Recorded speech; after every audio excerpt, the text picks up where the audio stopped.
வணக்க நண்பர்களே, big Boss season 9 Sandra வெளியேறி இருக்கிறா. 2 பேற்ற வாழ்க்கையை அழிச்சு ரெட் கார்டு கொடுக்க வச்சு அழிச்சு போட்டு வெறுப்பு அரசி என்ற பட்டத்தை இப்போ வேண்டியிருக்கிறா. நீண்ட நாட்களுக்கு பிறகு அந்த காலத்தில் ஒரு காலத்தில் பிக் பாஸ் சீசன் 1 காயத்ரி ரேஞ்சுக்கு வெறுப்பு, காயத்ரியை விட கொஞ்சம் ஓவர்ன்றே சொல்லலாம். ஏன்னா இந்த வேறு சாண்ட்ரானுடைய நிலை வந்து காயத்ரி ஆட்களை விட விஷயம்ன்றே சொல்லலாம். அந்த அளவுக்கு மேனிப்புலேஷன், நடிப்பு எல்லாமே செய்து ஓவராக சிம்பதி ட்ராமா போட்டு எல்லாரும் மக்களிட வெறுப்புக்குள்ளாக இருக்கிறார். ஆனால் சாண்ட்ரா டைட்டில் வின் பண்ணியிருக்கலாம். எப்படி சொல்லுங்க பார்ப்போம். அந்த கார் இன்சிடெண்ட்டுக்கு பிறகு அடுத்த நாள் கமருதீனையும் பார்வதியையும் கூப்பிட்டு பக்கத்தில் இருத்தி பேசி, டேய் நீங்கள் ஆபத்தில் இருக்கிறீங்கடாப்பா, ரெட் கார்டு கூட கொடுக்கலாம், எனக்கு பக்கத்தில் வந்துருங்க. அந்த சாட்டர்டே எபிசோடில் ஒரு பக்கத்தில் பார்வதியையும் இன்னொரு பக்கத்தில் கமருதீனையும் நிறுத்தி போட்டு, சார் இவங்க தப்பு விட்டுட்டாங்க, இந்த தம்பி தங்கச்சிகள்னு சொல்லி இவர்களுக்கு மன்னிப்பு கொடுங்கன்னு சொல்லியிருந்தாருண்டா அந்த சமயத்தில் மக்களுடைய ஆதரவு தான் சான்றாக போயிருக்கு. எதிர் போட்டியாளராக இருந்தாலும் அவர்களுக்கு ஒரு சந்தர்ப்பம் வழங்கணும். தனக்கு தீமை செய்தவனுக்கே நன்மை செய்த சான்றான்னு சொல்லி சான்றான்ற ரேஞ்ச் எங்கேயோ போயிருக்கும்.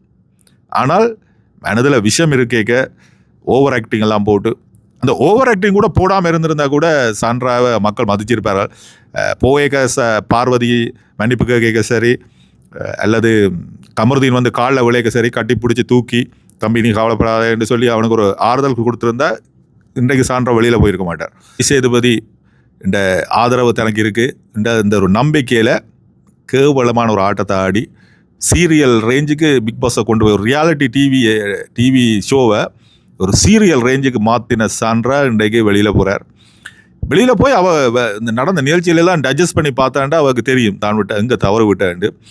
இன்னொரு பக்கத்தில் பார்த்தா விஜய் சேதுபதி, உண்மையிலேயே விஜய் சேதுபதி இந்த சீசனோட பிக் பாஸை விட்டு போகணும். ஆனால் அவர் போக மாட்டார். ஏன் அவருக்கு பணம் தேவை. ஒரு வருஷத்தில் 20 படம் நடிக்கிற விஜய் சேதுபதி கோடிக்கணக்கான சம்பளம், அதை விட்டுட்டு போவார. வந்து 2 மணித்தியாலம் ஷோ, வாரத்தில் 2 மணித்தியாலம் ஷோ நடத்திட்டு போய் ஈஸி மணி உழைக்கிற விஜய் சேதுபதி விட்டுட்டு போவார, விட மாட்டார். கமலஹாசன் கூட அடிக்கடி பிக் பாஸ் நிகழ்ச்சிகளில் சொல்லுவார், எனக்கு பிக் பாஸ் விஜய் டிவி நல்ல சம்பளம் தருது, அந்த சம்பளத்தை வச்சு தான் நான் அரசியல் செய்கிறேன் அப்படி இப்படின்ட்டு எல்லாம் சொல்லுவார். ஆனால் விஜய் சேதுபதி அப்படி சொல்லவே மாட்டார். பக்கா சுயநலவாதி விஜய் சேதுபதி. தன்னுடைய நண்பனின் மனைவிக்காக எத்தனையோ பேருண்ட மனதை நோகடிச்சு அந்த இப்போ கூட சான்றாவை காப்பாற்றுறதுக்காக தான் விஜய் சேதுபதி வெளியில் எடுத்திருப்பார் நினைக்கிறேன். ஏன்னா இந்த அடுத்த வாரமும் இருந்தார் என்றால் வெளியில் போன ஆதிரையிலிருந்து எல்லாரும் வந்து முங்கி எடுத்துருவார்கள் சான்றாவை. ஸோ சான்றாவோ ஒரு வித டேமேஜ் கண்ட்ரோலுக்காக தான் இப்போ கூட எவிக் பண்ணியிருக்கார்கள். இல்லாட்டி 5 பேர் ஃபைனல் வீக்கு போயிருக்கலாம், 4 பேர் ஆக்கினதுக்கு கூட அதுதான் காரணமாக இருக்கலாம். ஏன் நீங்களே பார்த்தீங்கன்னா வியன்னாவை எல்லாம் இவ்வளவு மோசமாக கடிந்து கொண்டார் விஜய் சேதுபதி. சான்றாவை கேள்வி கேட்டார், அத்தனை பேரையும் வச்சு செய்கிறார் விஜய் சேதுபதி. ஏன்னா அவர் ஒரு செல்ஃபிஷான மனிதன், சுயநல மனிதன். அந்த மனிதன் எப்போ செத்தான்னு சொல்லுங்க பார்ப்போம். நான் சொல்கிறேன், அந்த மனிதன் செத்தே போனான் எப்போ சொல்லுங்க பார்ப்போம். ரம்யா அந்த ஒரு சாட்டர்டே எபிசோடில் நான் விஜய் சேதுபதி ரம்யாவை திட்டுறதுக்கு வழக்கமாக திட்டுறது, அந்த திட்டலுக்கு ரம்யா சொல்லி எழுந்து சொன்னேன், நான் போகிறேன் சார், வீட்டை விட்டு போகிறேன்னு சொன்னார். அந்த நிமிஷமே விஜய் சேதுபதி சேர்த்து போனேன். அப்படி தான் இருக்கும். இதுதான் சுயமரியாதைன்றது. மற்ற கொண்டஸ்டன்களுக்கு இல்லாத சுயமரியாதை ரம்யாவுக்கு இருக்குது. ஆனால் நீங்கள் சொல்லாமல் வீட்டை விட்டு வெளியில் போய், ஆனால் அந்த ஒரு வார்த்தையை தானே சொல்ல தைரியம் வந்துச்சு பார்த்தீங்களா, அதுக்கு ஹேட்ஸ் ஆஃப் ரம்யாவுக்கு. விஜய் சேதுபதி வந்து ஹோஸ்ட் பண்ணுறதுக்கு தகுந்த ஆளே இல்லை. அவருக்கு பாசமாக கதைக்க தெரியாது, கொண்டஸ்டன்டில் பேச விட தெரியாது. நீங்கள் கமலஹாசனை பார்த்தீங்க என்றால் கொண்டஸ்டன்டில் பேச விடுவார், அவர் மௌனமாக இருப்பார். கொண்டஸ்டன் இது ஒரு நிகழ்ச்சி பிக் பாஸ் கொண்டஸ்டன்ட் நிகழ்ச்சி. விஜய் சேதுபதி நிகழ்ச்சி இல்லை. விஜய் சேதுபதிக்கு அவைகளுக்கு ஈக்குவலாக ஆகிய பண்ண தெரியாது. அதனால தான் மிரட்டல். ஏனென்றால் அவர்கள் ஒரு பாயிண்ட்ஸை வச்சு அதுக்கு மாற்று பாயிண்ட்ஸ் வைக்க தெரியாது. காதலையா சொன்னால் தான் அதுபடி செய்வார். இதுக்கு பதிலாக கமலஹாசனே விஜய் பிக் பாஸ் நடத்தலாம். கமலஹாசனாவது நிகழ்ச்சியில் ஒரு கதை, ஒரு நாவல், ஒரு புத்தகம் சொல்லுவார், ஒரு நல்ல அறிவுரை சொல்லுவார், கொண்டஸ்டன்டில் பேச விடுவார். கொண்டஸ்டன்களுக்கு தான் நாங்கள் நாயகர்கள். கமலஹாசன் பின்னால் இருந்துடுவார், பின்னால் இருந்து கொண்டஸ்டன்டில் நாயகர் ஆகுவார். ஆனால் விஜய் சேதுபதி பக்காவை செய்யணும்னா விஜய் சேதுபதி சுயநலவாதி. நீங்கள் நிற்கிற மாதிரி நீங்கள் ஏன்ப்பா உண்மையாக எனக்கு உங்கள்ட்ட கேட்குற கேள்வி, நீங்கள் ஏன் நடிகர்களை கடவுள் ரேஞ்சுக்கு வச்சுருக்கீங்க? அவங்க என்ன ஃப்ரீயாக இலவசமாக படம் நடிச்சுட்டு போகிறாங்களா? இலவசமாக படம் நடித்து உங்களுக்கு என்டர்டெயின்மெண்ட் பண்ணிட்டு போகிறாங்களா?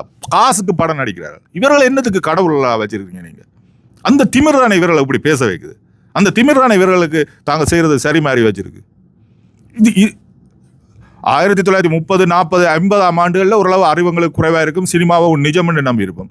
2025ஆம் ஆண்டில் கூட சினிமா நாயரில் கடவுள் ரேஞ்சுக்கு வச்சிருக்கீங்களே, சார் என்று காலில் விழுகிறீங்களே. ஆதிரை எழுந்து நிற்க மாட்டேன்னு சொல்லிச்சு, அதுவும் ஒரு சிங்கப்பெண் தான் என்ன பொறுத்தவரை. ரம்யா ஜோ சிங்கப்பெண். இதில் இருக்கிற ஆண்கள் ஒருத்தருக்குமே சுயமரியாதை இல்லை. பிக் பாஸ் கான்டெஸ்ட் பணம் என்ன இப்போ உங்களுக்கு? நாளைக்கு ரோட்டில் போனால் நீங்கள் என்ன பிச்சை எடுக்க போகிறீங்களா? பிக் பாஸ் வீட்டை விட்டு வெளியில் போனால் இதுக்காக இப்படியான ஒரு தகுதி இல்லாத நடிகர்கள் காலில் விழணுமா? நடிகர்கள் என்ன சுதந்திர போராட்ட தியாகிகளை இவர்கள் நடிகர்கள்? தயவு செய்து திருந்துங்க. இந்த மாதிரி உங்களை போன்ற மக்களால் தான் இந்த விஜய் சேதுபதி போன்ற நடிகர்கள் தாங்கள் ஏதோ கடவுள்கள் நினைச்சு கொண்டிருக்கிறார்கள். திமிர் பிடிச்சி அலைகிறார்கள், உங்களை அடிமைகள் மாதிரி வச்சிருக்கிறார்கள். தயவு செய்து திருந்துங்க தமிழ்நாட்டு தமிழர்களை. நீங்கள் கோவிக்காதீங்க, உண்மையை சொல்கிறேன், நான் யதார்த்தத்தை சொல்கிறேன். நடிகர்களுக்கு நீங்கள் ஓவராக சப்போர்ட் பண்ணுறீங்க, ஓவராக தலைக்கு மேலே தூக்கி வைக்கிறீங்க. எம்ஜிஆர் அவர்களுக்கு மரியாதை கொடுத்தால் நியாயம் இருக்குது. இன்றைக்கு கூட எம்ஜிஆர் சொத்துல தான் அனாதைகள், காது கண் தெரியாத பிள்ளைகள் வந்து படிக்கிறார். ஆனால் இந்த மற்ற நடிகர்கள் உங்களுக்கு என்ன செய்தார்? கொஞ்சம் விழிப்புணர்வு அடையுங்க, இவர்களுக்கு ஒரு முட்டுப்புள்ளி வைங்க. வேற என்ன நண்பர்களே, சான்றா வெளியேறினா அது சந்தோஷம்தான். விஷம் கடைசியில் வெளியில் போகுது, ஆனால் அது 2 பேர்ட்ட வாழ்க்கையை அழிச்சு போட்டு போகுன்றது தான் மிக வேதனை.